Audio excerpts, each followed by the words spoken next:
বিসমিল্লাহির রহমানির রহিম। আলহামদুলিল্লাহি রাব্বিল আলামিন ওয়াল আকিবাতুল মুত্তাকিন ওয়ালা উদওয়ানা ইল্লা আলাল যালিমিন ওয়া বা'দ। আলহামদুলিল্লাহ, আমরা গত পর্বে গত মাসে অথবা এর আগের মাসে আলোচনা শুরু করেছিলাম আকিদাত তাহাবিয়ার উপর, এবং বলেছিলাম যে ইনশাআল্লাহ আমরা ধারাবাহিকভাবে পুরো আকিদাটাকে ব্যাখ্যা করব। আমরা এই অবস্থায় এসে ইমাম তাহাবী রহমতুল্লাহ আলাইহির যেভাবে তিনি আকিদাটাকে লিখেছেন সেই ওনার কথাটাকে ব্যাখ্যা করব, তবে সেই ধারাতে নয় যে ধারাতে তিনি করেছেন। আমরা একটু এটাকে গুছিয়ে ব্যাখ্যা করব, গুছিয়ে বুঝছেন কিনা সেটা বোঝা দরকার আছে। কারণ হচ্ছে আকিদার মূল জিনিস হচ্ছে হাদিসে জিবরিলের প্রথম অংশ ঈমান আর কানুন ঈমান, এটা হচ্ছে আকিদার মূল অংশ। কিন্তু দেখা গেছে উনি নিজে এটা আনছেন সব শেষে। যখন একজন মানুষ আকিদার শুরুতেই বুঝবে পিছনে যাওয়া তো লাভ নেই। এই জন্য আমরা সেটাকে আগে আইনে ইনশাআল্লাহ আলোচনা করব। আমরা ঠিক হাদিস জিবরিল আলোকে আকিদাটা সাজাই নেব। ওই গ্রন্থটি সুন্দর, যে গ্রন্থটি হাদিস জিবরিল আকারে সাজানো হয় আকিদার। ইমাম আবু হানিফা রাহিমাহুল্লাহ এই জন্য শুরু করেছেন হাদিস জিবরিল দিয়ে। হাদিস জিবরিলের মধ্যে ঈমানের যে পরিচয় সেটা দিয়ে তার ফায়খুল আকবার শুরু করেছেন। কিন্তু তারপরে ইমাম তাহাবী এসার পরে তিনি সেভাবে শুরু না করে তিনি একটা অংশ নিয়ে শুরু করছেন তাওহীদের, এবং বিভিন্ন অংশ আলোচনা করতে যাইয়ে সব শেষে ঈমান নিয়ে আলোচনা করেছেন। এটার চেয়ে উত্তম হচ্ছে যেটা ইমাম আবু হানিফা রাহমাতুল্লাহ শুরু করেছেন, সেই পদ্ধতিটা।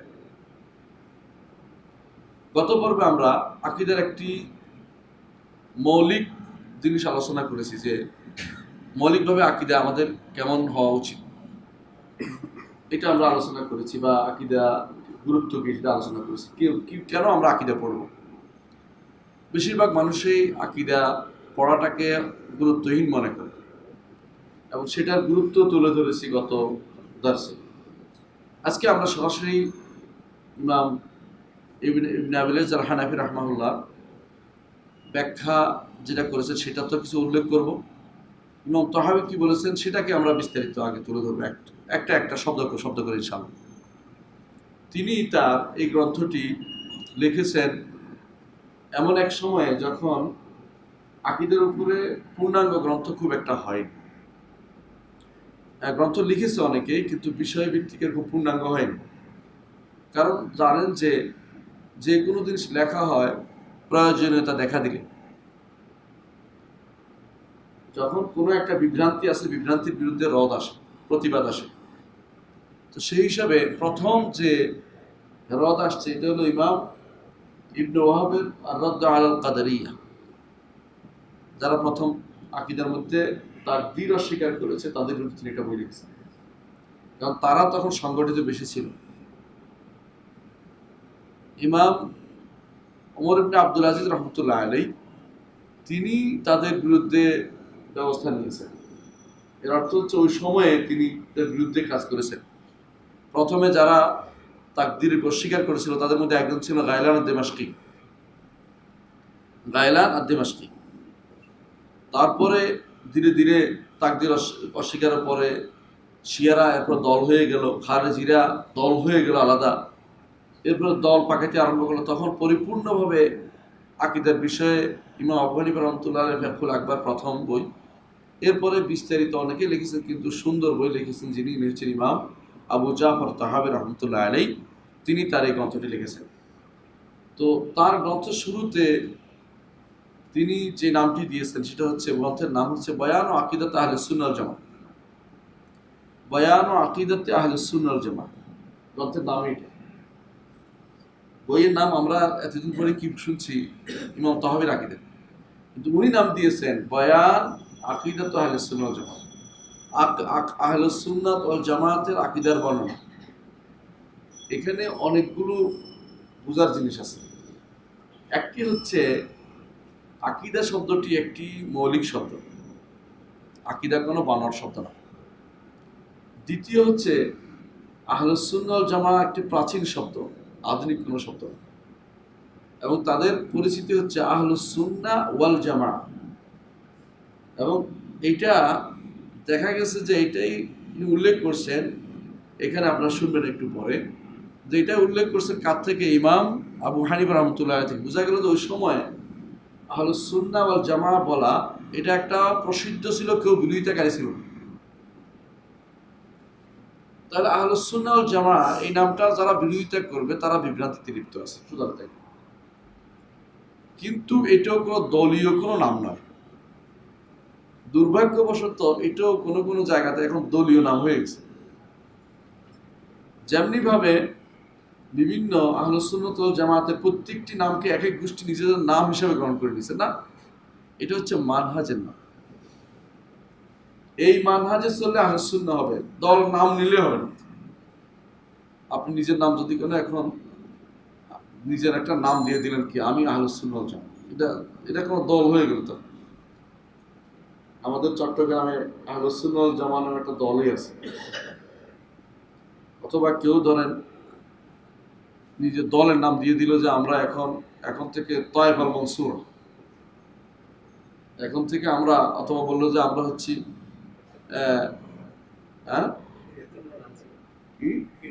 ফেরকাতুন নাজিয়া, এখন থেকে আমরা ফেরকাতুন নাজিয়া দল নাম দিয়ে দিলাম। নাম দিলেই কিন্তু ফেরকাতুন নাজিয়া হয়ে যায়, মানহাজের নাম। এর বাইরেও অনেকেই এখন দল পাকাচ্ছে আসহাবুল হাদিস দিয়ে, কেউ আহলুল হাদিস দিয়ে দল পাকাচ্ছে। দল পাকানো তো উদ্দেশ্য না, উদ্দেশ্য হচ্ছে মানহাজটা শুদ্ধ হতে হবে। যে দূর দূরান্তে থাকুক কেন সমস্যা নেই, পৃথিবীর যে প্রান্তে থাকুক, মানহাজটা শুদ্ধ হলে তিনি আহলুল হাদিস হবেন, আসহাবুল হাদিস হবেন। রাসূলুল্লাহ সাল্লাল্লাহু আলাইহি ওয়াসাল্লাম পরিচয় অনুসারে সেটা হচ্ছে নুজামিল কাবায়েল, বিভিন্ন গোত্রের মধ্যে থাকবেন, দূরে দূরে। একসাথে হওয়া জরুরি না যে এক দল পাকাই হচ্ছে, এটা মানহাজগত শুদ্ধ হলে তিনি পৃথিবীর যেখানে থাকুন তিনি আমার ভাই। আর মানহাজগত শুদ্ধ না হলে তিনি যতই আমার ভাই হন, বংশের ভাই হইলেও কাম হবে না। বংশীয়ভাবে অথবা দলীয়ভাবে এগুলির কোনো ট্রিট করার বিষয় না। ধরেন কেউ বললে সৌদি আরবে যারা আছে সব হলো সহিহ আকীদা, এটাও ঠিক না। ওখানেও আছে কবর পূজারী লোক, ওখানে আছে, ওখানে কবর পূজারী কিছু আছে। এই জন্য এই দেশে যারা দেখবেন যে বড় বড় কোনো কোনো চ্যানেল আছে না কবর পূজারী চ্যানেল, ওরা ওখানে যায় রুমের ভিতরে মিলাদ পড়ে আর বলে সৌদি আরবে মিলাদ পড়ে এসছে, সৌদি আরবে এটা করে এসছে। এটা তো চুরি করে করছিস। কার বাসায়? এমন এক কবর পূজারীর বাসায়, যেটা তোমার প্রচার করতে ভালোই লাগে, কবর পূজারীরা করে এটা। তাহলে এই যে আমরা যেটা বললাম, ওনার বইটার নাম কি ছিল? বায়ান ও আকিদাত আহলুস সুন্নাহ ওয়াল জামাআহ, এটা। তো এই বইটার নামটা আগে মুখস্থ রাখতে হইব, কারণ উনি এটা নাম দিয়েছে, এটা হাদা বায়ান ও আকিদাত আহলুস সুন্নাহ ওয়াল জামাআহ, এটা হচ্ছে আহলুস সুন্নাহ ওয়াল জামাআতের আকীদার বর্ণনা। এটা এর আগে তার ছাত্র তার সম্পর্কে বলতেছে, সাধারণত উস্তাদে একটা বই লিখলে তখনকার দিনে ছাপানোর কোনো ব্যবস্থাপনা ছিল না বিস্তারিত। ছাত্ররা বলতো তুমি এটা কপি করো, নস্ক করো। তো নস্ক করার সময় তারা কি করতো, ওই উস্তাদে যা বলছে এর আগে লিখতো অমুক অমুক বলেছেন এই কথাটা, এরপরে ভুল কথাটা আনতো। তো সেই হিসাবে উনি বলতেছেন, ছাত্র বলতেছেন, কি বলতেছেন? আকিদা আত-তাহাওয়িয়া, প্রথমে তাহাওয়িয়া নিসবাতান ইলা ইমাম আত-তাহাওয়ি, সেই যে তাহাওয়িয়া বলা, তাহা একটা জায়গার নাম, মিশরের একটা জায়গার নাম হচ্ছে তাহা, সেখান থেকে নিসবত করা হয় তাহাওয়ি। এবং যদি কোনো শব্দের বেশকমের কারণে সেখানে হয় আকিদা, যেহেতু মহিলার তা আছে, তাহাওয়িয়া তারা ঢুকছে মসুস সিফাতের কারণে, কিন্তু আপনারা জানেন। তো সেই জন্য এটার নাম হচ্ছে আকিদা তাহাওয়িয়া। এখানে কি সব সহিহ আকিদা এটার ভিতরে যা বর্ণিত হয়েছে? এই কিতাবটার ভিতরে 90-95% সহিহ আকিদা। 4টি মাসালা আছে যেখানে কিছু মতভেদ আছে উল্লেখের সাথে। কয়টা মাসালা? 4টি মাসালা। এই 4টি মাসালা আমরা সময়ে যখন আসবে তখন ইনশাআল্লাহ ব্যাখ্যা করব। এর বাইরে আর সবটাই হচ্ছে সহিহ আকিদা। এই জন্য সবাই এটা ব্যাখ্যা করে বলে দেয়, এমনকি ইমাম ইবনে আবিল্লাহ হানাফি রাহমাহুল্লাহ তিনি ব্যাখ্যা করে এই জায়গাটুকু বলেছেন যে এই জায়গাটুকু কি নয়, আমাদের আকীদার সাথে পুরোপুরি মিশে না। কিন্তু তিনি এমন এগুলি যে সমস্ত জায়গাতে মতভেদ হয়েছে, বেশিরভাগ জায়গাতেই মতভেদটা শাব্দিক মতভেদ বেশি, মানে এগুলির মৌলিক মতভেদ না, এগুলি হচ্ছে বুঝার বেশ কম, অথবা কেউ এটা বুঝছে তিনি এবার বুঝছে শব্দ বেশ কম। কিন্তু আমরা বিশুদ্ধ বর্ণনায় আসলে সেটাকে আমরা বিশুদ্ধটাই লিখব, ভুলটা আমরা লিখবো না, অথবা যেটা ভুল বোঝার সম্ভাবনা আছে সেটাও লিখবো না। কি বলতেছে ইমাম? ক্বাল আল আল্লামা, দেখেন ওনার ছাত্র বলতেছে এটা ওনার সম্পর্কে। আল্লামা অর্থ কি? বেশি জানে, তাই না? বেশি জানে, হ্যাঁ এটাই তা। আলেম অর্থ জানে, আল্লামা অর্থ যিনি বেশি জানে। তাটা তাই তানিস না, তায়াল গালাবা বলা হয়, বাড়তি বোঝানোর জন্য বোঝা হয়। তাল গালাবা তাগলিবেন, তো বেশি বাড়তি বোঝানোর জন্য তাটা আসে। তাহলে কি আপনি কাউকে আল্লামা বলতে পারবেন? প্রশ্ন এটা। আল্লামা শব্দটি ফাআলা ওজনে, কাউকে আল্লামা বলতে পারবেন? অনেক সময় দেখেন মানুষ বলে মুহাদ্দিস বা কি, তাই না? তারপরে মাওলানা, মৌলভী বলে না? কেন বলে? যেই কাজের সাথে যে লিপ্ত সেই কাজের সাথে মানুষের পরিচিতি পায়। সেটা মানুষ বলে সদাগর, তাই না? সদাগরিকে ব্যবসা করলে, তো যিনি আইলমের সাথে লিপ্ত তিনি বলতে পারেন, তাকে কেউ বলতে পারে আলেম সাহেব, মৌলভী সাহেব, মানুষ বলে না মানুষ। অন্য কেউ বলতে পারে। নিজের নামে নিজে আল্লামা লেখা দুর্ভাগ্য ছাড়া কিছু, দুর্ভাগা, যে নিজের নামের আগে দিয়ে মাওলানা, আল্লামা, ফকি, মুহাদ্দিস, মুফাসসির দুনিয়া সব লিখে আন্তর্জাতিক খ্যাতি সম্পন্ন, অথচ ভালো করে খুঁজলে ওনার পাসপোর্টও পাওয়া যাবে। আন্তর্জাতিক খ্যাতি পেয়েছে উনি, কিন্তু পাসপোর্টও নাই, আর অন্য ভাষায় কথাও বলতে পারে না, উনি কিন্তু আন্তর্জাতিক খ্যাতি সম্পন্ন। এই জাতীয় মানুষগুলো আসলে নিজে থেকে প্রচার করতে পছন্দ করে। এই জন্য নিজের নামের আগে কখনো মাওলানা লাগানো উচিত না, কারণ এটা ডিগ্রি নেই। এখন ডিগ্রিও লাগাতে পারতেন, আপনি ডাক্তার হন, ডাক্তার লাগান, কোনো সমস্যা নেই। ডাক্তারও মানুষের পরিচিতি পাবে উনি ডাক্তার, কিন্তু ওটা তো ডিগ্রি না। আপনি ডিগ্রি একটা পাইতেন আগেকার দিনে, মাওলানা শব্দ একটা ডিগ্রি ছিল। তখন কামেল পাশ করলে লিখতো লাকাব না হবে মাওলানা, তারে আমরা মাওলানা লাকাব দিই। যখন ফাজিল পাশ করতে বলতো লাকাব তু হবে মৌলভী, তাকে আমি মৌলভী লাকাব দিলাম। এখন কিন্তু বাস সার্টিফিকেট এটা লেখা থাকে না, এখন লেখে তার সে এই বিষয়ে পাশ করছে, কামে পাশ করছে বল। সুতরাং এখন কেউ নিজের নামের আগে ইচ্ছা করে মাওলানা, মৌলভী লাগানো ঠিক না। আমি কি বুঝাতে পারছি? তো এই হিসাবে উনি কিন্তু নিজের নামে আল্লামা বলে নাই, তার ছাত্র বলছে। সুতরাং এটাতে কোনো সমস্যা নাই, কারণ ইলমের সাথে তিনি সম্পৃক্ততা রয়েছে তার, বুঝে আসছে। কেউ যেন নিজের নাম বাড়িয়ে বাড়িয়ে এভাবে মাওলানা লাগানো আসলে কি না উচিত নয়। অনুরূপভাবে ধরেন আমাদেরকে মানুষ শেখ ডাকে, তাই না? আমরা মনে করি আমরা যদি শেখ লিখে ফেলি নিজের নামে, তো একটা অন্যায়। কিসের শেখ? এখনো তো আলেম তলবের পাঠ করতে পারেনি, প্রতিদিন পড়ি যাতে আপনাদের পড়াইতে পারেন। এমন আলেম হওয়া দরকার যে না পড়ে পড়াইতে পারে, এরকম তো হইতে পারেনি। পড়ি টড়ি কিন্তু পড়ি, এর অর্থ হচ্ছে আলেমের এখনো কিছুই পাইনি, তো শেখ লাগাই ফেললাম শেখ। কেউ কেউ তো আগে দাওয়াত দিলে ওই যে দাওয়াত নামাটা দেখে কিভাবে লিখছে, নামটার মধ্যে কি সুন্দর ঠিক আছে কিনা, তারপর না হলে আবার বলে যে এটা ঠিক হয় না লেখা। এগুলো সবই হচ্ছে আসলে নিজের নাম ফুটানোর ব্যবস্থা, এটা যেন না হয়। আল্লাহ তাআলা ক্ষমা করে দিন আমাদের। যদি আপনি কোনো ডিগ্রি অর্জন করেন সেটা লিখবেন, এতে কোনো সন্দেহ নেই, কিন্তু ডিগ্রি বা ছাড়া আপনি ওটা লিখতে পারেন না, কারণ এটা তো এলমি জিনিস, এটা আপনাকে কেউ দেয় নাই আপনি লেখার জন্য। তাহলে না লেখাই উচিত এটা মনে করতেছি। কিন্তু ছাত্র বলতে পারে তার ছাত্রীকে পছন্দ করে তার ওস্তাদকে যেন লিখে ফেলছে, তো 100% শুদ্ধ হওয়া জরুরি না। অনেক সময় দেখা যায় কিছুই জানে না আল্লামা লিখে ফেলছে, এটার সংখ্যাই বেশি। আমাকে একজন বলতেছে যে তিনি তো আল্লামা, কি ইলম অর্জন করলে তিনি আল্লামা হওয়া, জিজ্ঞাসা করলাম, আর বলতে পারেন আল্লামা অমুক। আমার দেশে কোনো মানুষ আছে তিনি নিজের নামে হয়তো লাগান না, হয়তো তিনি জেলে আছেন বিভিন্ন রকম, ওনার নামে অন্যরা পাগল হয়ে আল্লামা লেখার জন্য ব্যস্ত হয়ে পড়ে। আবার ওনার সাথে অনেকেই ওনার সাথে যোগ দিছে ওরাও আল্লামা।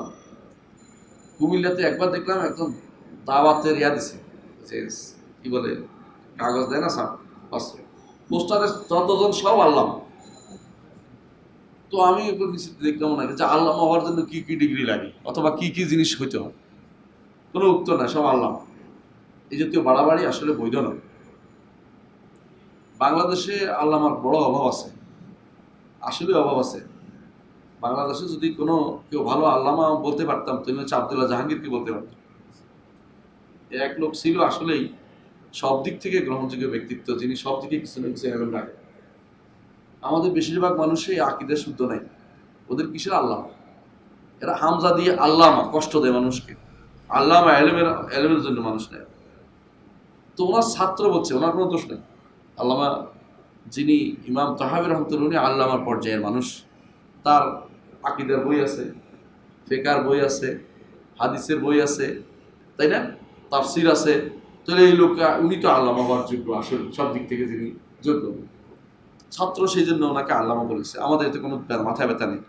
আমাদের মাথা ব্যথা ওই জায়গায় যেখানে মানুষ এলেমের কোনো খবরে রাখে না, আল্লাহ সম্পর্কে জ্ঞান রাখে না, তাদেরকে আল্লামা নাম দেওয়া হচ্ছে। তারপর বলেছেন ক্বাল আল আল্লামা হুজ্জাতুল ইসলাম। হুজ্জাতুল ইসলাম, আমার দেশে হুজ্জাতুল ইসলাম বললে কাকে বলে সরাসরি বলেন তো? গাজালি, ইমাম গাজালির হুজ্জাতুল ইসলাম বলে সমস্ত হুজুরেরা। যদি হুজ্জাতুল ইসলাম কাউকে দেন তো আপনার খবর আছে। এখানে ছাত্র তার ওস্তাদকে বলছে, গাজালি তো অনেক পরের মানুষ, অনেক পরে, 555 তিনি মারা গেছেন। তো উনি তো 300 মধ্যে মারা গেছেন। এর অর্থ হচ্ছে তার ছাত্র তাকে বলতেছেন যে হুজ্জাতুল ইসলাম। এই যে হুজ্জাতুল ইসলাম লকবটা লাগাইছে, এটা কি জায়েজ কিনা? আমাদের কিছু জায়েজ না শিখতে হবে। আমরা কখনো কখনো এমন এমন লকব লাগাইতে পছন্দ করি, দেখবেন নাম আসে না, এর আগে এক পৃষ্ঠা শেষ হয়ে যায়। একবার পড়লাম এক পোস্টারে, শাহে বেলায় রাহনুমায়ে শরীয়ত তরিকত ফিরে কামেল আল্লাহ, ফিরে না কাছে কোনোদিন পাইনি, আল্লাহ হযরত মাওলানা অমুক তমুক তমুক, বাকিটা বললাম। এই জাতীয় লকব কিন্তু শেষ হবে না, এগুলি লকব লাগানো জায়েজ নেই, বাড়তি লকব। একটা লকব হুজ্জাতুল ইসলাম, এটা লাগানো জায়েজ কিনা আগে এটা আসুন। হুজ্জাতুল ইসলাম অর্থ কি জানেন? ইসলামের প্রমাণ। না, কোনো ব্যক্তি ইসলামের প্রমাণ হতে পারে না। ইসলামের প্রমাণ হবে একমাত্র রাসূলগণ, ঠিক না? হয় কোরআন হবে না রাসূল হবে, রাসূলের বাণী হবে, এই তো। এর বাইরে কেউ হুজ্জাতুল ইসলাম লকব দেওয়া তার জন্য বৈধ না। এই জন্য কেউ হুজ্জাতুল ইসলাম লকব লেখলে সঙ্গে সঙ্গে প্রতিবাদ করবে না, এটা আকীদাগত ভুল। ইসলামের হুজ্জত হয় নাই, ইসলামের প্রমাণ তো কোরআন হাদিস হবে। ব্যক্তি কখনো দলিল হতে পারে না। ব্যক্তি যা বলে তা ভুল হতে পারে, শুদ্ধ হতে পারে। একমাত্র কুল্লুন ইউখাযু মিন কাওলি ইউরাদ্দু ইলা সাহিবি হাযাল কবর, এই কবরবাসীর কথা ভুল হতে পারে না, সবই নিতে হবে, তিনি হচ্ছেন মুহাম্মদুর রাসূলুল্লাহ সাল্লাল্লাহু আলাইহি ওয়াসাল্লাম। এর বাইরে প্রত্যেকের কথাই ভুল হতে পারে এবং শুদ্ধ হইতে পারে। সুতরাং হুজ্জাতুল ইসলাম কিন্তু লকব দেওয়া শুদ্ধ না। বলতে পারেন শাইখুল ইসলাম কি শুদ্ধ কিনা? হুজ্জত এবং শাইখের মধ্যে একটা পার্থক্য আছে। হুজ্জত অর্থ হচ্ছে প্রমাণ, প্রমাণ কোরআন সুন্নাহর বাইরে, কিন্তু শাইখ অর্থ কি আলেম। ইসলামের একজন আলেম হতেই পারে,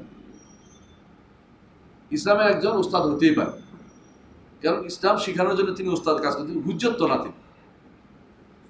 এই জন্য যদি সত্যি সত্যি গ্রহণযোগ্য ব্যক্তি হন, তিনি আলেম হন, তাহলে হুজ্জত শাইখুল ইসলাম বলা যেতে পারে, কিন্তু না বলা উচিত। না বলা উচিত কেন? ভুল মেসেজ আসতে পারে। শাইখুল ইসলাম ইবনে তাইমিয়া নাম শুনেছেন আপনারা? ওনাকে একদিন দেখেছিল কেউ তাকিউদ্দিন বলে, দ্বীনের তাকি, তিনি অস্বীকার করেছেন, বলে না এগুলোর নাম ডাকা যাবে না। অথচ হ্যাঁ, তিনি তাকিউদ্দিন আমরা বলতে পারি, আশা করতেছি মৃত্যুর পরে মানুষ বলতে পারে। এইভাবে শাইখুল ইসলাম, ইসলামের যিনি অধিক সত্যিকার অর্থে দ্বীনের ওস্তাদ হয়ে থাকেন, দিন শিক্ষা দিয়ে থাকেন, তো শাইখুল ইসলাম বলা যাবে, কিন্তু না বলাটা উচিত, না বলাটা উচিত। কিন্তু কারণ না প্রসিদ্ধ হয়ে গেলে শুধু প্রসিদ্ধি অনুসারে আমরা বলতে পারবো, যেমন ইবনে তাইমিয়া অথবা ইমাম মুহাম্মদ ইবনে আব্দুল ওয়াহ্হাব, ওনাদের সম্পর্কে। এর বাইরে যেখানে সেখানে শেখুল ইসলাম লাগাই দেওয়া উচিত না। দেখা যায় এখন অনেকেই শেখুল ইসলাম লাগাই দিচ্ছেন, এটা কিন্তু ঠিক না, কারণ অজায়গায় অপাত্রে ব্যবহার হচ্ছে এটা। আচ্ছা, এরপর তিনি বলছেন ক্বালা আল্লামা হুজ্জাতুল ইসলাম আবু জাফর, আবু জাফর তার কুনিয়াত, আল ওয়াররাক নাম কিন্তু আসে নাই, তার নাম হচ্ছে আহমদ, তার নাম হচ্ছে আহমদ আল ওয়াররাক। ওয়াররাক বলা হয় তখনকার দিনে কাগজ নিয়ে যারা দৌড়াদৌড়ি করতেন, কাগজ বেচতেন। এখনকার লাইব্রেরি আছে না, অনেকে অনলাইন লাইব্রেরি আছে না, এটা করে ওইটা করে, কাগজ নিয়ে, তখন তো আর অনলাইন ছিল না, কাগজ নিয়ে যারা দৌড়াতো, সারাক্ষণ লিখতো, কপি করতো, বাজারে বিক্রি করতো, ঘরে তুলে রাখতো, ওদেরকে বলা হতো ওয়াররাক। এদের কাজে হচ্ছে বই ছাপানো, বইটা করা, বইটা করা, নকশ করা, কপি করা, এদের কাজ ছিল। এদেরকে বলতো ওয়াররাক। ওয়াররাক তো ওয়ারাকা, কাগজ থেকে। তো যেই জিনিস কাগজ নিয়ে যারা দৌড়াদৌড়ি করতো ওয়াররাক বলা। তো আমাদের ইমাম তাহাবি ওয়াররাক ছিলেন, অর্থাৎ তার পেশাই ছিল কাগজের লেখালেখি, সারাক্ষণ এই কাজে ছিলেন। কেউটা কপি করতেন, কেউটা লিখতেন, মানুষের কপি করে দিতেন। তখন প্রেস ছিল না, তো কি করতো মানুষ, হাতে লিখে বলতে যে এত টাকা দাও, তোমাকে দিয়ে দিলাম, বা তোমাকে ফ্রি দিলাম। এইভাবে তিনি কোরআনও লিখতেন, হাদিসে লিখতেন, বিভিন্ন লেখালেখি করতেন। এই জন্য ওরা বলা ওয়াররাক, বুঝছেন? এটা কোথায় বলছেন? এটা মিশর, মিশরে তিনি এই কথাটা বলেছেন। কি বলেছেন? এখন আমরা আসব কি বলেছেন সেটা। তিনি বলেছেন হাদা যিকরু বায়ান আকিদাত আহলে সুন্নাহ ওয়াল জামাআহ, যেটা প্রথমে শুরু করছে। এ হচ্ছে এমন একটি জিকির, এমন একটি বর্ণনা, উল্লেখ, বায়ান আকিদাত আহলে সুন্নাহ ওয়াল জামাআহ, আহলে সুন্নাহ ওয়াল জামাতের আকীদার উল্লেখ করছি, এমন একটা বর্ণনা আমি দিচ্ছি। একটি বর্ণনা মাত্র এটার মধ্যে। এই বর্ণনায় আহলে সুন্নাত ওয়াল জামাত কি আকীদা পোষণ করে, কিয়ামত পর্যন্ত আহলে সুন্নাহ ওয়াল জামাত এই নামটি থাকবে। মুসলিম হওয়ার পরে আলাদা আরেকটি নামের কি প্রয়োজন আছে? আছে। মানহাজটা বোঝানোর জন্য, বুঝতে পারছেন কিনা?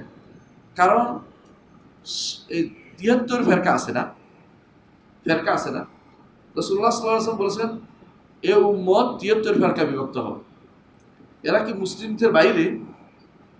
না, ৭৩ ফেরকার বাইরে কিছু আছে, যেমন কাদিয়ানীরা, যেমন বোহরা, যেমন বাহাইরা, আশেপাশে আছে আপনাদের, তাই না? ন্যাশনাল বাহাই সেন্টার জাতীয়, এই জাতীয় এরা কিন্তু ৭৩ ফেরকার বাইরে, অর্থাৎ ইসলামের গণ্ডির বাইরে চলে গেছে। এরা ইসলাম গণ্ডির ভিতরে নেই। ইসলামের গণ্ডির ভিতরে যারা আছে এরা আবার ৭৩ ফেরকা, মানে ওরা বাইরে চলে গেছে, ওরা কাফির। বাহাই বলেন, বোহরা বলেন, বাতিনি ফেরকা, নোসাইরি বলেন, দুরুজ বলেন, শিয়াদের কিছু ফেরকা আছে, তারপরে ইয়া বলেন, এই বর্তমানে কাদিয়ানি বলেন, অথবা বাবিয়া বলেন। হ্যাঁ, তো এরা কিন্তু ইসলাম থেকে বেরিয়ে গেছে, একদম পুরোপুরি বেরিয়ে গেছে। এদের ব্যাপারে সন্দেহ করার কোনো কারণ নাই।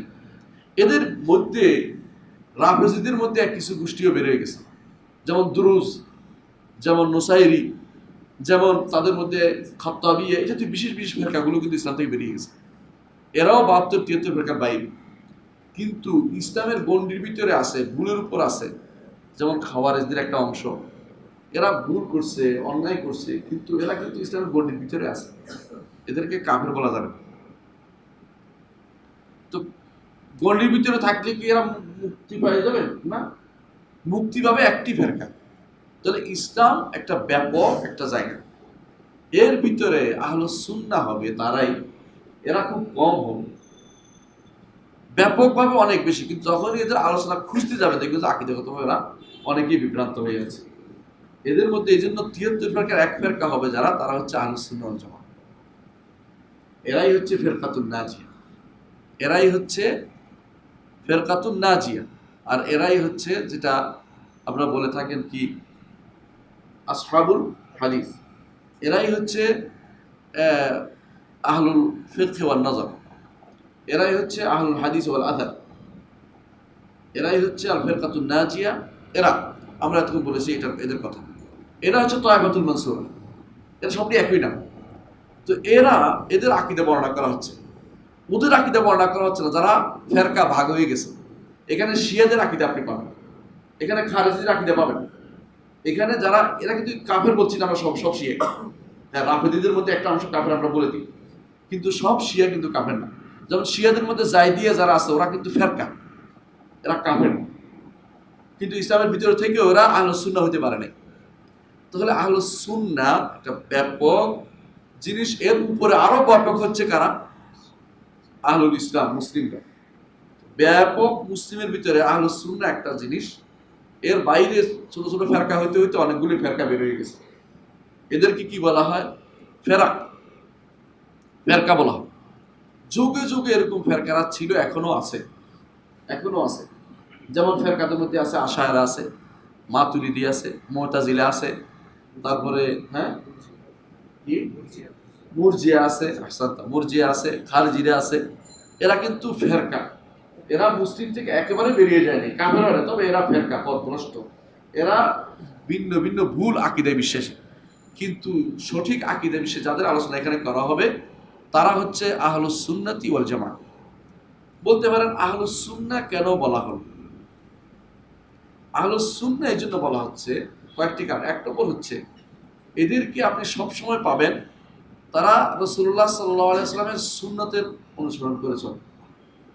সহিহ হাদিস পেলে তারা আর ভিন্ন দিকে যায় না। এরা ইযা সাহাল হাদিস ফাহুয়া মাযহাবি, এদের মতে হচ্ছে এটা। সহিহ হাদিস পাইলে আর কোনো কথা নেই। অন্যরা এই জায়গাতে এসে আটকে যায়। যেমন ধরেন খারেজিরা তাদের মতকে প্রাধান্য দিবে, যতই আপনি হাদিস নিয়ে আসেন না কেন তারা নিজের মতের উপর থাকে। শিয়ারা হাদিস মানতে চায় না, তাদের মতের হলে মেনে নিবে, নাহলে হাদিস নেয় না। বুঝে আসছে? আবার দেখেন এদের ভিতরে মুরজিয়া যারা, তাদের মন মতো হলে নিবে, না হলে নিতে চায় না। আহলুস সুন্নাতের একটি বড় বৈশিষ্ট্য হচ্ছে, অনেকগুলি বৈশিষ্ট্য আমরা জানি, তার মধ্যে একটি বড় বৈশিষ্ট্য হচ্ছে যখনই তারা মতভেদ হয় হাদিসের কাছে ফিরে আসে। হাদিসকে কোরআনের কাছে ফিরে আসে না, কারণ কোরআন মানতে কেউ দ্বিধা করে না, তাকে সরাসরি কাফির হয়ে যাবে। হাদিসের ব্যাপারে সবাই একটু দ্বিধা করে। যেই ব্যক্তি হাদিস মানার ক্ষেত্রে দ্বিধা করে সে কিন্তু আহলে সুন্নাতের বাইরে চলে গেছে। কোরআন কিন্তু সবাই মানার কথা বলে, এমনকি কাদিয়ানীও কোরআন দিয়ে দলিল দেয়। কাদিয়ানীরাও কোরআন দিয়ে দলিল দেয়, আপনি পাবেন। আহলুল কোরআন নামে যারা দিন থেকে বেরিয়ে গেছে ওরাও কোরআন দিয়ে দলিল দেয়, যদিও তাদের মত করে দেয়, ভুল দলিল দেয়। তারা মনে করে যে কোরআন দিয়ে দলিল দিচ্ছে, আসলে কোরআন দিয়ে দলিল দিচ্ছে না, তারা মিথ্যাচার করতেছে। কারণ কোরআন দিয়ে দলিল দিলে আল্লাহ কি বলছে? মাইয়ুতি রাসূলা ফাকাদ আতা আল্লাহ। রাসূলের আনুগত্য করাই অর্থ হচ্ছে আল্লাহর আনুগত্য। আর এটা এই ব্যাপারে কোনো সন্দেহ থাকার কথা ছিল না। কিন্তু যখনই আজ পর্যন্ত আপনি দেখবেন ওই ব্যক্তিগুলি বিভ্রান্ত যারা হাদিসের কাছে ফিরে আসেন। যদি সহিহ হাদিসের কাছে যারা ফিরে আসবে সলবে সালিনের বুঝ অনুসারে দেখবেন যে এরা আসলেই আহলুস সুন্নাহ ওয়াল জামাআহ। কেন বলা হয় জানেন? আল জামাআত হচ্ছে তারা সাহাবায়ে কেরামের অনুসারী। কারণ সাহাবায়ে কেরাম আউয়ালুল জামাআত, তাদের মধ্যে কোনো ভাগ বাটোয়ারা ছিল না। এটা হলো মেইন কথা। অন্য যত ব্যাখ্যাই করেন না কেন, বেশি মানুষ দিয়ে কোনো আমাদের কোনো হক বিচার হয় না। সাহাবায়ে কেরাম তখন ছিলেন, তখন তারা বেশি ছিলেন, অন্যরা কম ছিল, এই জন্য তারা জামাত। এই জন্য যারাই সুন্নাহ এবং জামাত, রাসূলের হাদিস এবং সাহাবায়ে কেরামকে মেনে চলবে, তারা আহলুস সুন্নাহ ওয়াল জামাত। এদের মধ্যে এই জন্য আকীদাগত কোনো পার্থক্য দেখা যায় না সাহাবায়ে কেরামের মধ্যে। হাদিসের মধ্যে আপনি দুইটা হাদিস দেখাতে পারবেন না যারা পরস্পর বিরোধী। হ্যাঁ, আপনার কাছে বিরোধী মনে হতে পারে, কিন্তু ইমামরা এগুলো আলোচনা করেছেন। আপনার কাছে বিরোধী মনে হতে পারে, কিন্তু ইমামরা ঠিকই আলোচনা করেছেন এটা কিভাবে সুন্দর করে তার বিকৃত হয়, দুইটার মধ্যে মিল কিভাবে করতে, সামঞ্জস্য বিধান কিভাবে করতে, ইমামরা সুন্দর করে বলে দিয়েছেন। তাহলে বোঝা গেল যে আহলুস সুন্নাহ ওয়াল জামাআহ হতে হলে আপনাকে কি করতে হবে? সুন্নাহর দিকে ফিরে যেতে হবে, এবং জামাত সাহাবায়ে কেরামের দিকে ফিরে যেতে হবে, এবং যারা সাহাবায়ে কেরামের সুন্দর অনুসারী তাদের দিকে ফিরে যেতে হবে। কারণ সাহাবায়ে কেরামের সুন্দর অনুসারী জানেন, তাবেঈনদের মধ্যে যারা ইমাম ছিলেন, যেমন মদিনার ফুকাহাউল মদিনা সাবআ, মদিনার 7 জন ফকি বিখ্যাত।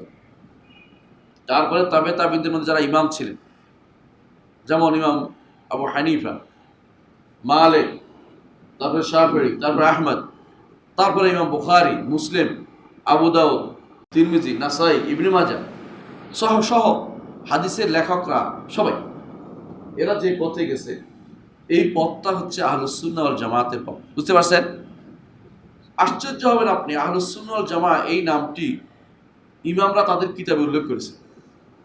ইমাম তিরমিজি রহমতুল্লাহ আলাইহি তার সুনানের মধ্যে হাদিস নম্বর 662, আপনারা দেখে নেবেন, হাদিস নম্বর 662, সেখানে একটি হাদিস আসছে। সে হাদিসের ব্যাখ্যা করতে গিয়ে তিনি আহলুস সুন্নাহ ওয়াল জামাতের কথা উল্লেখ করেছেন। হাদিসটি আসছে এরকম: আল্লাহ তাআলা কেউ যদি দান করে, আল্লাহ তাআলা সেই দানটি নিজ হাতে গ্রহণ করেন এবং সেটাকে বাড়িয়ে বাড়িয়ে ফাঁপিয়ে তোলেন, অনেক বড় করে তোলেন। এটা হাদিসটা উল্লেখ করার পরে তিনি একটি আয়াত আনছেন। আয়াত অংশটুকু মুনকার, কিন্তু হাদিসটা শুদ্ধ। অনেকে না বুঝে হাদিসটা তো মুনকার, বাংলা হাদিস ওয়ালা তো বুঝেই নেই, এই জন্য হাদিস মুনকার বানাই বলছে। হাদিসের নিচের অংশটুকু মুনকার, উপর অংশ হাদিসটা শুদ্ধ, যে আল্লাহ তাআলা নিজ হাতে তা গ্রহণ করেন। এখানে নিজ হাতে গ্রহণ করার ব্যাপারটি ইমাম তিরমিজি নিজে ব্যাখ্যা করতেছেন, বলতেছেন আহলুস সুন্নাহ ওয়াল জামাতের আলেমদের মত হচ্ছে এটা, যে আল্লাহ তাআলার হাত রয়েছে, তবে ধরন আমরা জানি না। এটাই হচ্ছে মালিকের মত, এটাই হচ্ছে সুফিয়ানের মত, এটাই হচ্ছে ইসহাক ইবনে রাহওয়্যার মত, এটা হচ্ছে ইবনে মুবারকের মত। এইভাবে তিনি সেটা উল্লেখ করে দিয়েছেন। এর বাইরে যারা হাত অর্থ কুদরত করবে, শক্তি করবে, আল্লাহ তাআলা নিজ শক্তিতে গ্রহণ করে বলবে হাত অর্থ, তিনি বলতেছেন ওখানে তারা হচ্ছে জাহমিয়া। চিন্তা করে দেখুন, আজ দেখা যায় দুর্ভাগ্যবশত কেউ কেউ সৌদি আরবে পড়ে, তারপরে সেখান থেকে ফিরে এসে আহলুস সুন্নাহ ওয়াল জামাত চিনে না। তারা আল্লাহর আয়াত ও সিফাতকে অপব্যাখ্যা করে, তাহরিফ করে, আর বলে যে এটাও আহলুস সুন্নাহ ওয়াল জামাতের মত। আরে এটা কে যে আহলুস সুন্নাহ ওয়াল জামাতের মত উল্লেখ করবে? কারা? ইমামরাই তো উল্লেখ করবে। এদিক সেদিক কে কি ভুল করেছে, ভুলটা নিয়ে আপনি আহলুস সুন্নাহ ওয়াল জামাতের মত বানাচ্ছেন কেন? সিলমাসি নামক এক ব্যক্তি, যিনি 6ষ্ঠ শতাব্দীর লোক, তিনি একটা কথা বলছে, এটা দলিল হয়ে গেল, আর সাহাবায়ে কেরাম, তাবেঈন, ইমামদের কথা সেটা দলিল হবে না। ইমাম বুখারীর কথা দলিল হচ্ছে না। ইমাম বুখারী রহমতুল্লাহ আলাইহি তার যে সহিহ বুখারী আছে, জানেন আপনারা, আল জামি সহিহ বুখারী, সব শেষে কিতাবুত তাওহীদ আছে। সব শেষে কিতাবুত তাওহীদের মধ্যে দেখবেন ইমাম বুখারী রহমতুল্লাহ আলাইহি বাবুন ইন্না লিল্লাহি ইয়াদাইন, নিশ্চয় আল্লাহর দুটি হাত রয়েছে। বুঝে আসছে কথাটা? ইন্না লিল্লাহি আইনান, আল্লাহর দুটি চোখ রয়েছে। এবার ভাগ ভাগ করে দলিল দিয়ে কোরআন দিয়ে উল্লেখ করেছেন। ইমাম বুখারী যেখানে বুঝছেন অর্থটা, আপনার সেখানে অর্থ বুঝে আসে না। আপনি বলেন যে এটা আহলুস সুন্নাতের কওল না, আরো সালাকি করে বলেন আহলুস সুন্নাতের মধ্যেই মতভেদ আছে। আপনার কথাটা আপনি কখন এটা বলেন জানেন? নিজেকে ভুলের উপর থেকে আহলুস সুন্নাত সাব্যস্ত করেছেন, এরপরে নিজের ভুলটাকে আহলুস সুন্নাতের ভিতরে ঢুকিয়ে দিয়েছেন। না, এটা আহলুস সুন্নাতের মত না, এটা জাহমিয়াদের মত, এটা ফেরকার মত, এটা জাহমিয়াদের মত, এটা আশায়রা মাতুরিয়াদের মত, এটা আহলুস সুন্নাত জামাতের মত না। আহলুস সুন্নাত অনেক আগ থেকে সুন্নাতকে অনুসরণ করে চলছে। সুতরাং আহলুস সুন্নাহ এটা একটা ঐতিহাসিক নাম, এটা একটা মানহাজি নাম। এই মানহাজ হচ্ছে যারা সুন্নতকে প্রাধান্য দিবে, রাসূলুল্লাহ হাদিসকে প্রাধান্য দিবে, কোরআনকে মানার ব্যাপারে কারো মতভেদ ছিল যে উল্লেখ করা হয় না। আরেকটি হচ্ছে যে তারা সাহাবায়ে কেরামকে প্রাধান্য দেয়। সাহাবায়ে কেরামের যে কোনো, তারা জামা বলে সাহাবায়ে কেরাম যেটাতে একমত ছিল আমরা সেটাতে একমত। আলহামদুলিল্লাহ, আকীদার ব্যাপারে সাহাবায়ে কেরাম কোনোদিন কোনো মাসআলাতে দ্বিমত করেন নাই। যেটাতে দ্বিমত করেছেন ওটা দ্বিমত আছে, মানে সাহাবায়ে কেরাম এটাতে, এই আকীদার মাসে দুইটা মত সাহাবায়ে কেরাম আছে, কোনো সমস্যা নেই। যেমন সাহাবায়ে কেরামের কেউ ব্যাখ্যা করেছেন দুখানকে, দুখান মানে ধোঁয়া। কোরআনে কারীমে আল্লাহ তাআলা বলছেন ফারতাকিব ইয়াওমা তা'তিস সামাউ বিদুখানিন মুবিন, যে অপেক্ষা করো যেদিন ধোঁয়া নিয়ে আসবে আসমান। ধোঁয়াটা কি, এটা নিয়ে আব্দুল্লাহ ইবনে মাসউদের একমত ছিল, অন্য সাহাবীর আরেকমত। এক সাহাবী বলছেন যে কিয়ামতের আগে দোকান আসবে। আব্দুল্লাহ ইবনে মাসউদ না, এটা নয়, এটা নয়। তিনি কি বললেন? বলেন যে রাসূলুল্লাহ সাল্লাল্লাহু আলাইহি ওয়াসাল্লাম বদদোয়া করেছেন কুরাইশদের উপর। কুরাইশদের তখন ধোঁয়ার মতো অবস্থা, চোখ খুললে মানে অভাবে কিছুই দেখতে পায় না, চোখ খুলে শুধু আকাশের দিকে তাকালে শুধু ধোঁয়া দেখে, এটা বলা উদ্দেশ্য। দুইটাই হতে পারে। আমাদের কাছে কোনোটাই ভালো না। যেখানে দুইটি মত আসছে সাহাবায়ে কেরামের দুইটা মতকে আমরা নেব, কোনো সমস্যা নেই, দুইটা মত হতে পারে। কিন্তু যেখানে দুইটা মত আসে নাই সেখানে জোর করে আপনার মত চাপিয়ে দিবেন সাহাবায়ে কেরাম, এরপর বলবেন যে এটা আহলুস সুন্নাত ওয়াল জামাতের মত, এটা হতে পারে না। তো আহলুস সুন্নাত ওয়াল জামাতের আকীদা বর্ণনা করা হচ্ছে, আকীদা তো আহলুস সুন্নাত ওয়াল জামাত। তিনি বলতেছেন কি, হাদা যিকরু বায়ান আকীদাত আহলুস সুন্নাত ওয়াল জামাত। তো আহলুস সুন্নাত ওয়াল জামাতকে চিনছি, হ্যাঁ আহলুস সুন্নাত ওয়াল জামাতকে আলা মাযহাবে ফুকাহায়ে মিল্লাহ। তিনি বলে দিচ্ছেন কারা? আবু হানিফা নুমান ইবনে সাবিত আল কুফি, আবু ইউসুফ ইয়াকুব ইবনে ইব্রাহিম আল আনসারি, আবু আব্দুল্লাহ মুহাম্মদ ইবনে হাসান আশ-শাইবানি। তিন ইমামের কথা উল্লেখ করেছেন, কেন তিনি হানাফি ইমাম ছিলেন।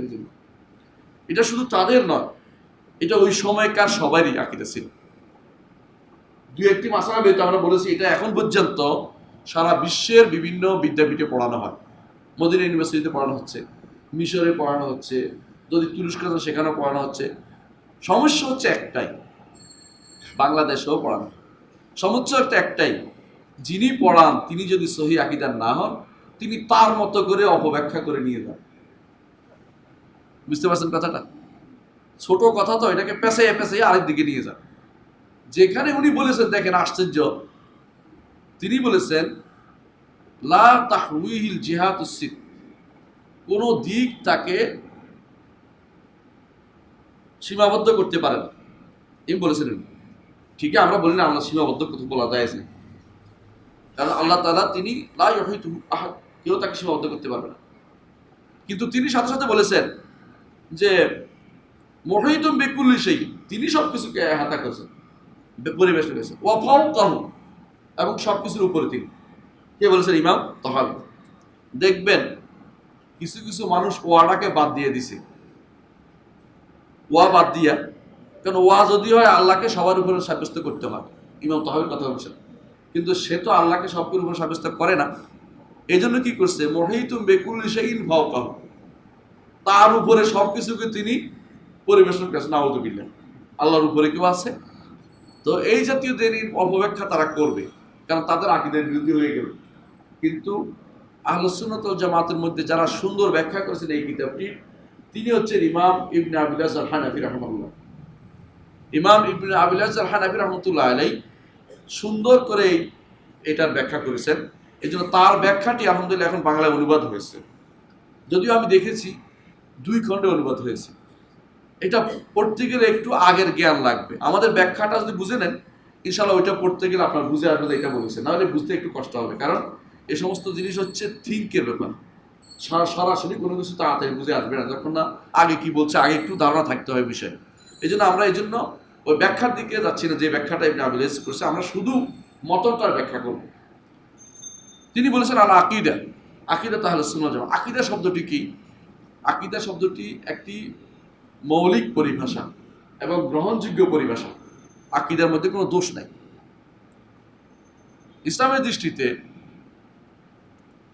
এমন কোনো পরিভাষা দোষণীয় নয় যে পরিভাষার মধ্যে ক্ষতি আছে, এমন কোনো পরিভাষা আপনি বলতে পারবেন, নিষেধ নাই। যেমন ধরেন এটা কি ঘড়ি, ঘড়ি বললে কি সমস্যা আছে? সমস্যা নেই, ঘড়ি বলতেই থাকি আমরা। এটার নাম মাইক, কোনো সমস্যা নেই মাইক বলতে। এটার নাম কম্পিউটার বলতে কোনো সমস্যা নেই। তো যেই জিনিসে বলতে কোনো সমস্যা নাই, কিন্তু সমস্যা হলে বলা যাবে না। যদি এটার নাম আমি ফেরেশতা দেই, হবে মিথ্যা কথা হবে, কারণ এটা তো ফেরেশতা না, নাউযুবিল্লাহ, ফেরেশতার জায়গাতে এটা কেন বসাচ্ছি, তখন সমস্যাটা হবে। হ্যাঁ, এমন শব্দ, এমন জিনিস দেওয়া যাবে না যে জিনিসটা সমস্যা হয়।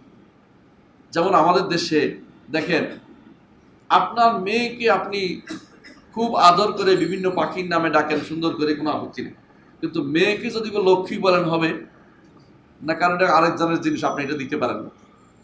বুঝতে পারছেন? আপনার ছেলেকে ছেলে বলেন, কোনো সমস্যা নাই, কিন্তু পুত্র বললে একটা সমস্যা আছে। সেটা কি? পুত নামক নরক থেকে যে যার মাধ্যমে মুক্তি পাওয়া যায়, সে হচ্ছে পুত্র। এটা সমস্যা,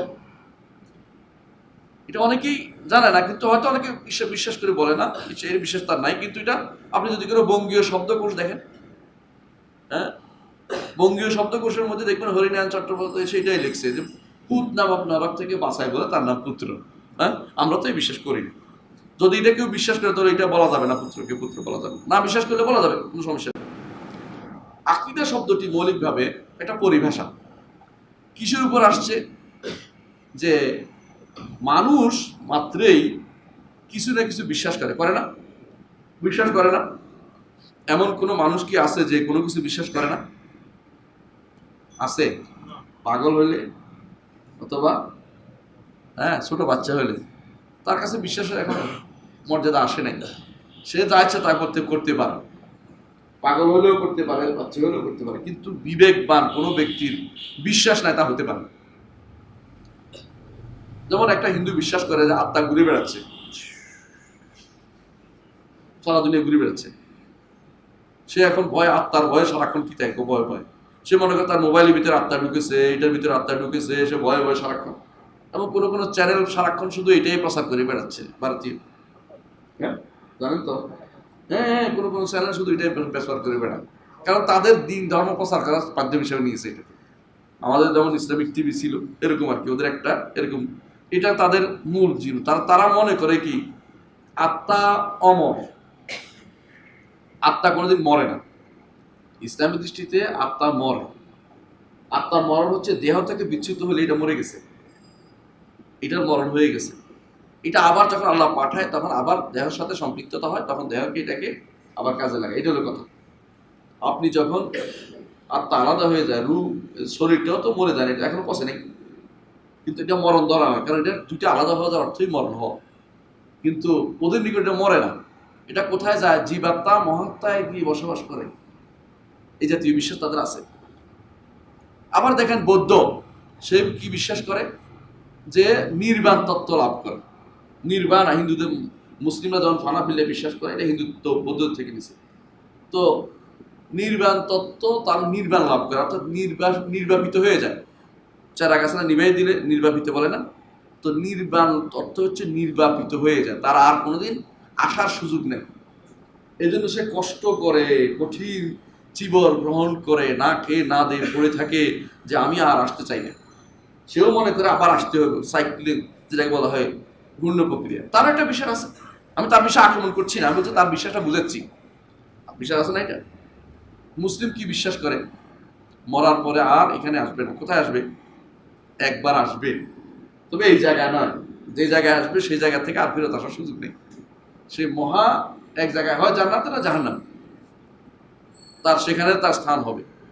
আবার দুনিয়াতে আসার আর সুযোগ দেওয়া হবে না।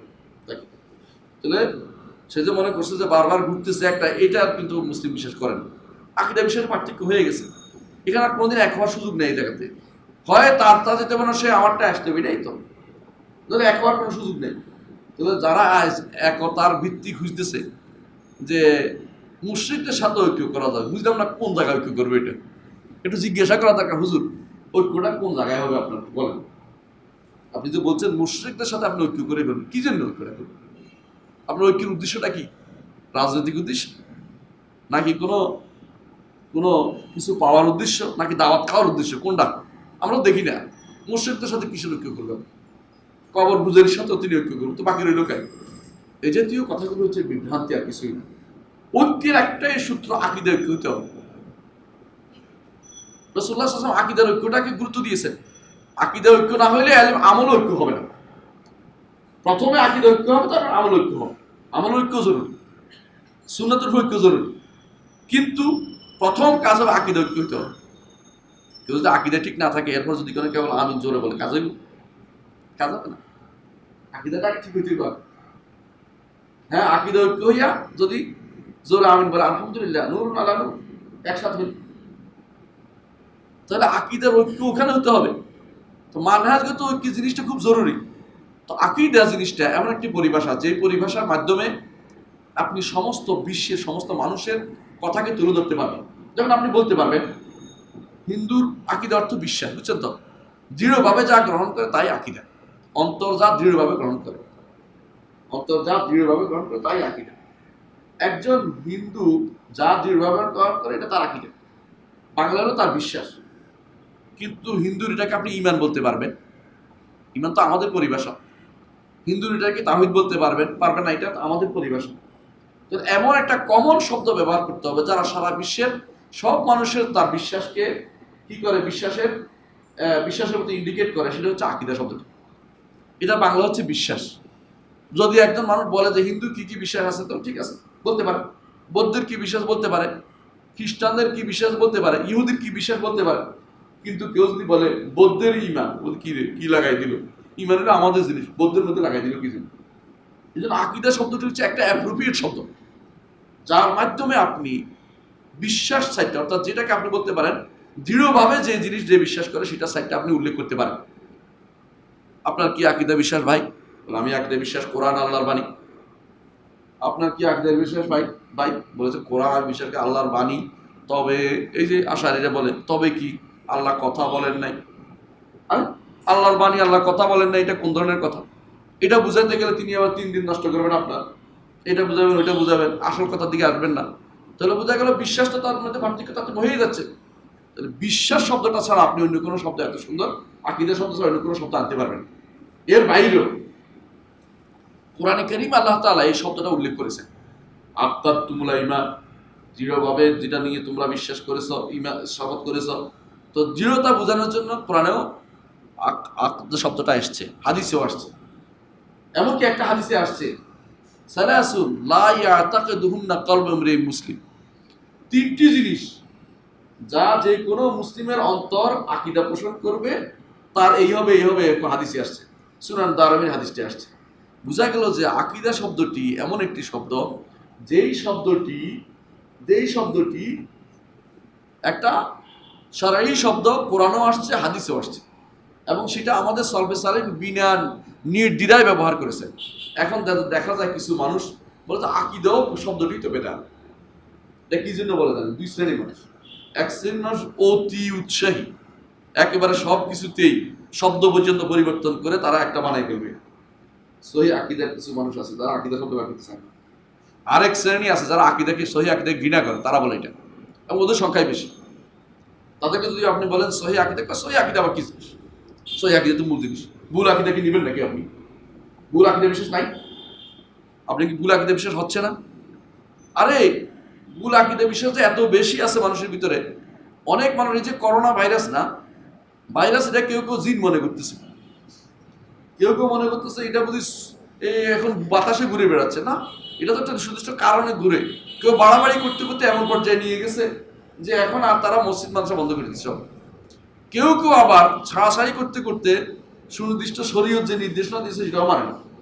শরীয়ত কিন্তু নির্দেশনা দেয় যে এই সমস্ত ব্যাপারে এহতিয়াত অবলম্বন করা। আপনি হাসি দিচ্ছেন, আরেকজনের গায়ের উপর হাসি দিন না, আপনি নিজে কাপড় দিয়ে হাসি দেন। কাউকে ধরার ক্ষেত্রে আপনি একটা বেকুল হয়ে, আপনি অসুস্থ, আপনি একটু দূরেই থাকেন না, আপনি মসজিদে এসে সবাইকে এটাকে সবাই দিয়ে দিবেন, এটা তো আপনাদের উচিত না। আপনাদের শরীয়ত ছাড় দিয়েছে, আপনি ঘরে থাকুন, সেটা করেন, তো তার মসজিদগুলি বন্ধ হওয়ার উপক্রম হয় না। এখন এমন অবস্থা হয়েছে মানুষ বুঝে না যে আমি অসুস্থ হয়েছি, মসজিদে যাইতে হইব। তুমি অসুস্থ, মসজিদে কে কইছ তোমার? ঘরে থাকো একটু, যাতে করে সুস্থরা মসজিদে থাকুক, আল্লাহর ইবাদত করে তোমার জন্য দোয়া করবে তারা। এটা না করে তোমার ওইটা করতে হবে। তাহলে বোঝা গেল আকিদা বিশ্বাসের মধ্যে আসলে কি আছে, মানুষের বিরাট পার্থক্য রয়েছে। সহি আকিদা, দুর্বল আকিদা রয়েছে, অশুদ্ধ আকিদা রয়েছে। তাহলে আকিদা আহলুস সুন্নাহ হতে হবে, আহলুল বেদার আকিদা হতে হবে না। বেদাতের আকিদা কত রকম আছে। ইসলাম নামধারী অনেকে মুহাম্মদ রাসূলুল্লাহ সাল্লাল্লাহু আলাইহি ওয়াসাল্লাম সম্পর্কে খারাপ আকিদা পোষণ করছে না। অনেকে তাকে বাড়ায় আল্লাহর পর্যায়ে নিয়ে গেছে। অনেকে সাহাবায়ে কেরাম সম্পর্কে খারাপ আকিদা পোষণ করতেছে, অত ইসলামের জন্য কান্নাকাটি করে, অত সাহাবায়ে কেরাম সম্পর্কে খারাপ আকিদা পোষণকারী বহু মানুষ আছে। এরা সাহাবীদের সম্পর্কে সমালোচনা করতে গেলে হুঁশ থাকে না, কিন্তু আকিদার কথা বললে তারা মনে কষ্ট। অনেকেই ইসলাম প্রতিষ্ঠা করে ফেলবে আকিদা ছড়ায়, এরকম তো বহু মানুষ আমরা দেখতে পাই। এগুলি সবই হচ্ছে বিভ্রান্তি। এই জন্য এই সময় সবচেয়ে বেশি দরকার একটা সহি আকিদা এবং মানহাজ বুঝা। আকিদা শব্দটি সম্পর্কে আমরা আলোচনা করি। আমরা এই যে আকিদার দাস দিচ্ছি, আকিদা সম্পর্কে আজকে একটু আলোচনা করতে চাই।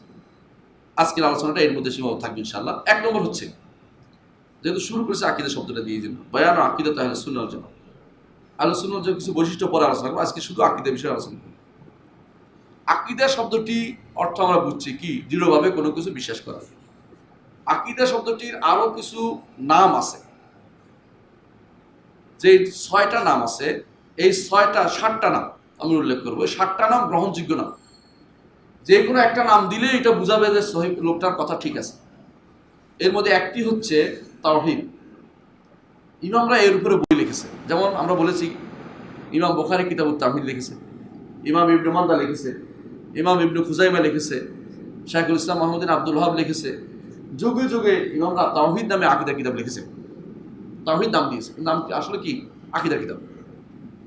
আকীদা নামে লিখেছে, যেমন এই কিতাবটি আকীদা তো তাহাবিয়া, আকীদা নামে আছে। আকীদা নামে এরকম 100 কিতাব আছে, 100 কিতাব আছে, 100 কিতাব আছে আকীদা। এবং যখন ফিকহের কিতাব লেখা হয়নি, যখন হাদিসের কিতাব লেখা হয়নি, তখন আকীদার কিতাব লেখা হয়েছে। কারণ ফিকহ এবং হাদিসের কিতাব পরে লেখা হয়েছে, আগে আকীদার কিতাব লেখা হয়ে গেছে। 101-এ গিয়ে হাদিসের কিতাব লেখা হয়েছে। যখন নির্দেশ দিয়েছে আমির ওমর বিন আব্দুল আজিজ রহমতুল্লাহ নির্দেশ দিয়েছে, কার কাছে হাদিসের কিতাব আছে, কি ভান্ডার আছে, সব লিখে ফেল। তখন ইমাম জুহরি হইতে শুরু করে প্রত্যেক জায়গাতে প্রত্যেকে কি করলো, হাদিস থেকে আরম্ভ করলো।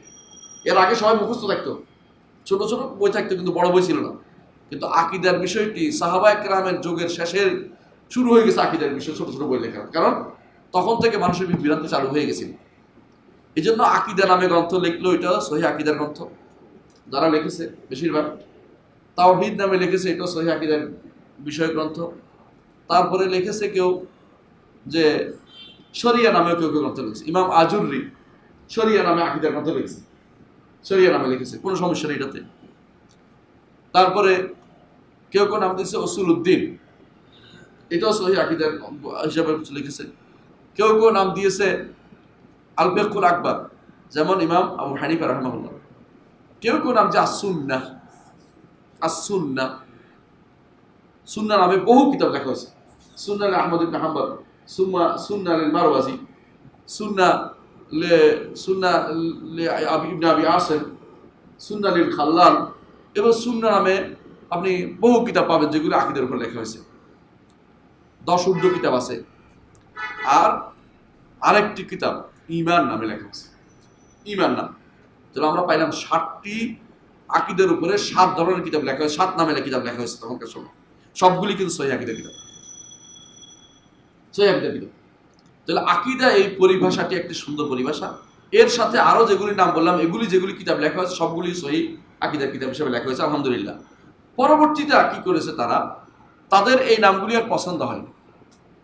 তারা তখন নতুন নামে লিখেছে। কেউ নাম দিছে ফালসাফা, দর্শন, বুঝছে? কেউ নাম দিছে ইলমুল কালাম, কালাম শাস্ত্র। এখন যদি কোনো আপনি বাংলাদেশে ইসলামিক স্টাডিজ কোনো ডিপার্টমেন্টে পড়তে চান না, অথবা কোনো দেখবেন যে ওখানে কালাম শাস্ত্র নামে একটা আলাদা একটা কোর্স আছে, সেই কোর্সে আকীদা পড়ানো হচ্ছে, কিন্তু সেটা সহিহ আকীদা না, এটা ভুল আকীদা পড়ানো হচ্ছে। ওই জন্য ওই সমস্ত ইসলামিক স্টাডিজ বই, ওই সমস্ত ইসলামিক স্টাডিজে কেউ না পড়া উচিত। পড়লে আকীদা আরো খারাপ হবে, শুদ্ধ হওয়ার চেয়ে অশুদ্ধ হয় বেশি। সেখানে পড়ার চেয়ে আমাদের হালাকাগুলিতে পড়লে বেশি উত্তম হবে, অত সহিহ আকীদার ধারণা আপনি পাবেন। কারণ ওখানে যেটা পড়াচ্ছে, 10ম শ্রেণীর গ্রন্থে দেখলাম, দুর্ভাগ্যের বিষয় দেখলাম, শিয়াদের ইমাম জাফর সাদেক ওনার একটা কথা নিয়ে এসে লাগাই দিছে ইমাম আবু হানিফা বলেছে। আরে কত বড় মৃত্যু! তারা শিয়াদের কথা এনে, কিছু আমাদের দেশে কিছু আছে শিয়া হয়ে আসছে কিন্তু প্রচার প্রকাশ করে না, শিয়াদের কথা এনে মুসলমানদের মধ্যে লাগায়।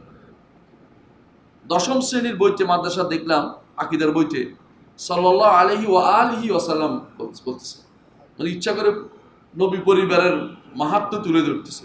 নিঃসন্দেহে মাহাত্ম্য আছে, কিন্তু আলীর কোনো সমস্যাও নাই, কিন্তু এটা আলাদাভাবে উল্লেখ করার অর্থ হচ্ছে যেন মানুষের ভিতরে শিয়াইজম প্রসার লাভ করে। চিন্তা করে দেখছেন কি হচ্ছে? তাহলে এরা যারা আহলুল কালাম শাস্ত্রবিদ যারা, এরা বিভ্রান্ত।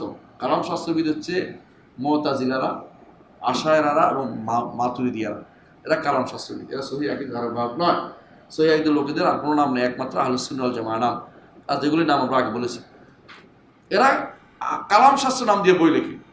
এদের মধ্যে কেউ বই লেখে কি দিয়ে, ফালসাফা নাম দিয়ে, দর্শন নাম দিয়ে, এবং ডিপার্টমেন্টও খুলে। দর্শন খুলতে খুব ভালো লাগে তাদের, কিন্তু ডিপার্টমেন্ট অফ আকীদা খুলতে বাংলাদেশের কোথাও কেউ অনুমতি দিবে না। কিন্তু আপনি একটা দর্শন শাস্ত্র দেন, সবাই রাজি হয়ে যাবে, কারণ সব গোড়া শয়তানগুলো সব জানে যে কোথায় কি সমস্যাটা আছে, ওরা ওইটাকে প্রসার করতে চায়। কেউ কেউ মিটাফিজিক্স নাম দিয়েছে এদের বইতে, কেউ কেউ ওরা মানে প্রকৃতির ওপারে, হ্যাঁ, এল মুত্তাবিয়া, এগুলি নাম দিয়ে ভিন্ন ভিন্ন নাম দিয়ে তারা প্রচার করতে, এগুলি সবই হচ্ছে বিভ্রান্তি। আমাদের কাছে যেগুলি বলেছি ওগুলি ছাড়া বাকি কোনো আকিদের কোনো অন্য কোনো নাম গ্রহণযোগ্য না। তাহলে আকিদা একটি গ্রহণযোগ্য পরিভাষা, বুঝে আসছে কথাটা, এতে কোনো সমস্যা নেই। কিন্তু আকিদা গ্রহণযোগ্য থাকবে ওই সময় যখন সেটা সালফে সালিনের আকিদা হবে। যে আকিদা কোরআন এবং সুন্নাহ ভিত্তিক হয়নি, যে আকিদা আমাদের সালাফদের নীতি অনুসারে হয়নি, সে আকিদা যেই লেখক না কেন ভুল লিখেছে। আমরা এখানে নিব আহলুস সুন্নাহ ওয়াল জামাতের আকিদা।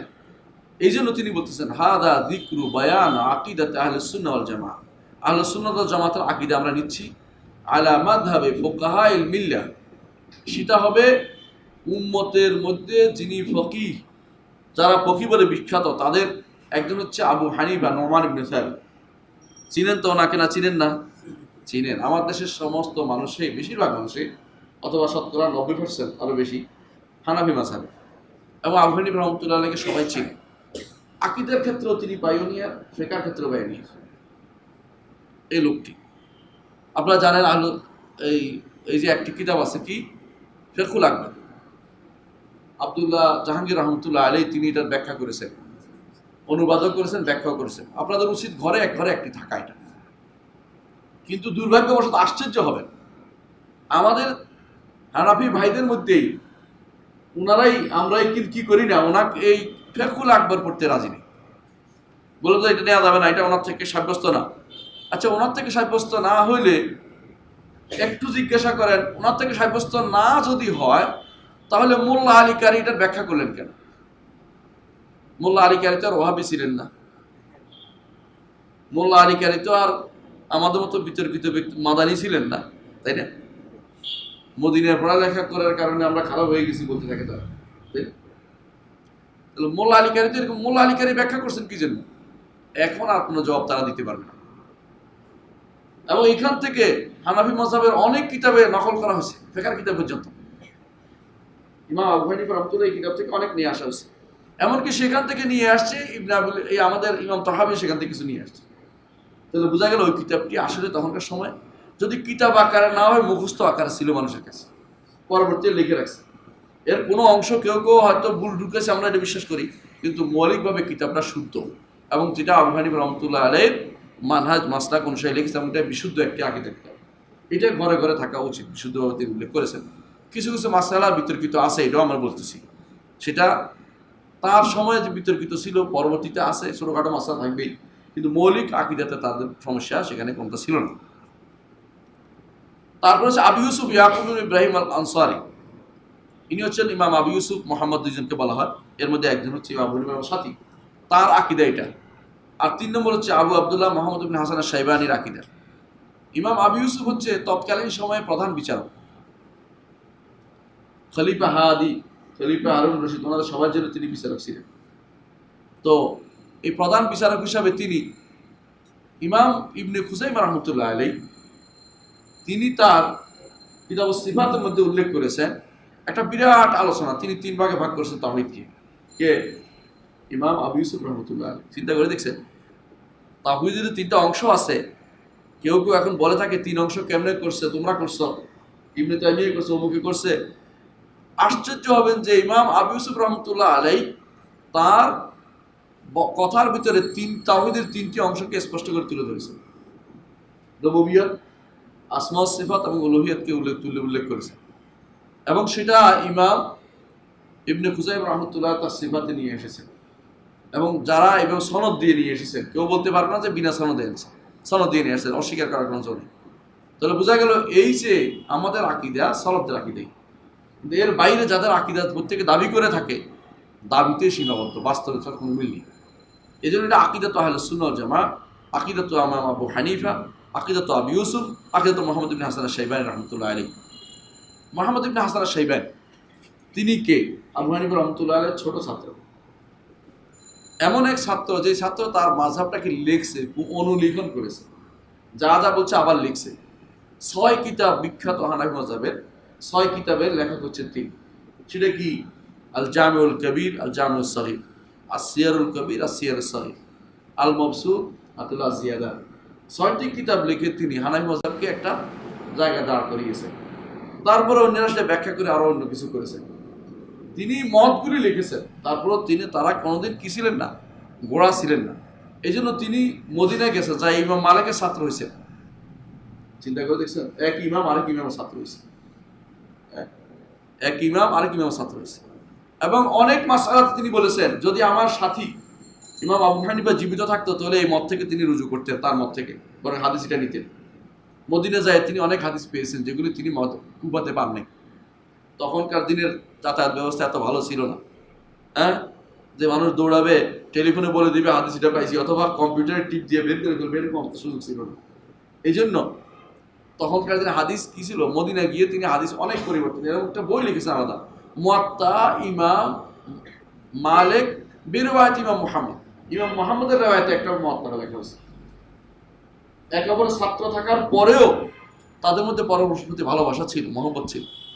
আবু হানিফা রাহমাতুল্লাহর সাথে 3 ভাগের 1 ভাগ মাসালা মতবিরোধ করেছে। কেউ কেউ বাড়িয়ে বলে 3 ভাগের 2 ভাগ। আমরা হিসাব করে দেখি 3 ভাগের 1 ভাগ মাসালা, বাকিটা বাদে দিলাম। মতবিরোধ করেছে, তারপরেও কিন্তু একে অপরের বিরুদ্ধে কেউ বলে নাই কিছু। উস্তাদের মতভেদ করলেই খারাপ হয়ে যাবে তা না, কিন্তু আজকের এমন অবস্থা হয়েছে, আপনি যদি কোনো মাসালাতে মতভেদ করেন না কেন, যদি একটা মাসালা হোক, আপনাকে সঙ্গে সঙ্গে মসজিদ থেকে বের করে দেয়, তাই দেখেন না? এটা হচ্ছে, এটা কিন্তু সালফেসার নীতি ছিল না, সহনশীলতা দরকার ছিল। আমরা তো কাউকে মসজিদ থেকে বের করে দেই না। যে কিছু মানুষ আমাদেরকে সুন্নাহ মানার সুবিধা দেখলেই তাদের হিংসা লেগে যায়, তারা মসজিদ থেকে বের করে দেয়। আমরা বলছিলাম আকীদার মাসালাটাকে নিয়ে এবং আহলুস সুন্নাহ দুটো নিয়ে। আকীদার মাসালা আহলুস সুন্নাহ নিয়ে ইনশাআল্লাহ আজকে আর আলোচনা করব। কিছু প্রশ্ন আছে, প্রশ্ন উত্তর দেবো ইনশাআল্লাহ। আগামী ক্লাসে ইনশাআল্লাহ আমরা বাকিটা পরে ধীরে ধীরে আগাবো ইনশাআল্লাহ। আপনারা যদি আমাদের সাথে থাকেন ভালো হবে, থাকবেন ইনশাআল্লাহ। ইনশাআল্লাহ মাশাআল্লাহ আলাইহি। আমরা চাচ্ছি একটা ব্যাপক এই দাসটা হোক ইনশাআল্লাহ। এটার একটা থাকবে আপনাদের সামনে, সবার সামনে, ভবিষ্যৎ প্রজন্মের জন্য। তো আল্লাহ তাআলা আমাদের আমল কবুল করুন।